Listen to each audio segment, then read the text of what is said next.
Hi friends, welcome to Ross Cooking Station. நம்ம சேனல்ல நம்ம இன்னைக்கு பார்க்க போற ரெசிபி சிம்பிள் அண்ட் டேஸ்டியான உருளைக்கிழங்கு வறுவல். சோம்பு, மிளகு, பூண்டெல்லாம் இடிச்சு போட்டு நல்ல சூப்பரா டிஃபரண்டான மெத்தட்ல ஃப்ளேவர்ஃபுல்லா செஞ்சிருக்கேன். வாங்க எப்படி செய்யறதுன்னு பார்த்தறலாம். அதுக்கு நான் இன்னைக்கு 3 மீடியம் சைஸ் உருளைக்கிழங்கு எடுத்துர்க்கேன்.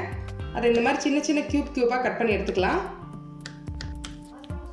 கட் பண்ண உருளைக்கிழங்கை நம்ம ஃபஸ்ட்டு வேக வச்சு எடுக்க போகிறோம். அதுக்காக இங்கே ஒரு பாத்திரத்தில் தண்ணி சூடு பண்ணியிருக்கேன். நம்ம கட் பண்ணி வச்சு உருளைக்கிழங்கெல்லாம் சேர்த்துக்கலாம்.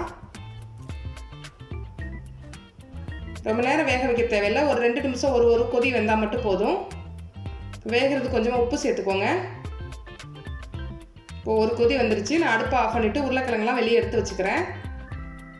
தண்ணியை நல்லா வடித்து எடுத்து வச்சுக்கோங்க. இப்போது இதுக்கு மசாலா இடிக்கிறதுக்கு ஒரு இடிக்கிற கல்லில் 1 டீஸ்பூன் மிளகு, 1 டீஸ்பூன் சோம்பு, அப்புறம் 6 பல் பூண்டு சேர்த்துருக்கேன். நல்லா இடித்து எடுத்துக்கலாம். இந்தளவுக்கு கொரப்பாக இடித்தா போதும்.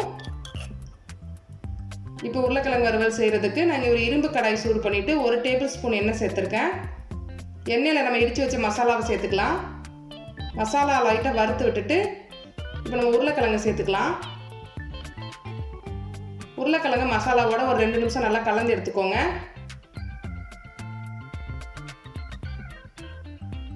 இது எண்ணெயோட மிக்ஸ் ஆகி வந்துருச்சு. இப்போ 1 டீஸ்பூன் மிளகாத்தூளும் தேவையான அளவு உப்பும் சேர்த்துக்கலாம். நம்ம உருளைக்கிழங்கு வேகிற டைம்லேயே உப்பு சேர்த்துருக்கோம். அதனால் செக் பண்ணிட்டு தேவையான அளவு மட்டும் சேர்த்துக்கோங்க.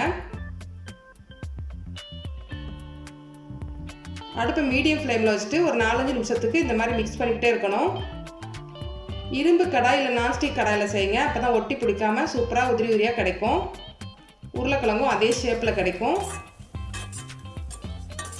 அவ்வளோதான், சூப்பரான உருளைக்கிழங்கு வறுவல் ரெடி ஆயிடுச்சு. இது சாம்பார் சாதம், தயிர் சாதம், ரசம் எல்லாத்துக்கூடயும் சூப்பராக இருக்கும். நீங்களும் உங்கள் வீட்டில் ட்ரை பண்ணி பாருங்கள். நம்ம சேனலை இப்போ தான் ஃபஸ்ட் டைம் பார்க்குறீங்கன்னா நம்ம சேனலுக்கு சப்ஸ்கிரைப் பண்ணிக்கோங்க. பக்கத்தில் இருக்க பெல் பட்டனையும் கிளிக் பண்ணிக்கோங்க. தேங்க்யூ.